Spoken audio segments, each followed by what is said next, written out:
জীবন একটাই, জীবন কখনো দুটা পাবো না। সেই জীবন হোক আল্লাহর জন্য, মানবতার কল্যাণের জন্য, প্রিয় দেশের জন্য, প্রিয় জাতির জন্য। এখন আমাদেরকে সিদ্ধান্ত নিয়ে সাহস করে ভরসা করে সেই আল্লাহর দিকেই আগাতে হবে ইনশাআল্লাহ। আর কাউকে পরোয়া করবো না ইনশাআল্লাহ। আপনারা দোয়া করবেন। অনেকে বলে যে আপনার সিকিউরিটি দরকার, বুলেট প্রুফ একটা গাড়ি দরকার। আমি বলি যে আল্লাহ তাআলার কাছেই আমি বুলেট প্রুফ নিরাপত্তা চাই, আর কারো কাছে চাই না। আমার যেদিন ডাক এসে যাবে, কেউ আমাকে এখানে আর এক সেকেন্ডও রাখতে পারবে না। আর যতদিন আল্লাহ আমার হায়াত রেখেছেন, কেউ আমাকে এই দুনিয়া থেকে উঠাই ফেলতে পারবে না। সুতরাং আপনারা দোয়া করবেন। এ লড়াই চলবে ইনশাআল্লাহ। এ লড়াই আমরা বন্ধ করব না ইনশাআল্লাহ। এ পথে আমরা থামবো না ইনশাআল্লাহ।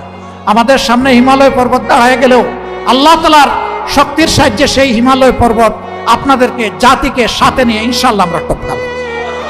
নিজে দুর্নীতি করবেন না এবং কোনো দুর্নীতিবাজকে প্রশ্রয় দেবেন না। সমাজের সর্বক্ষেত্রে ন্যায় বিচার প্রতিষ্ঠা হবে, বিচার বিভাগ স্বাধীন হবে। কেউ বিচার বিভাগের উপর কোনো রাজনৈতিক হস্তক্ষেপ করতে পারবেন না। অপশাসনের বিরুদ্ধে, দুঃশাসনের বিরুদ্ধে, ফ্যাসিবাদের বিরুদ্ধে আমরা ঐক্যবদ্ধ। আল্লাহ তাআলা আমাদেরকে এই তৌফিক দান করুন। আসসালামু আলাইকুম ওয়া রাহমাতুল্লাহি ওয়া বারাকাতুহু।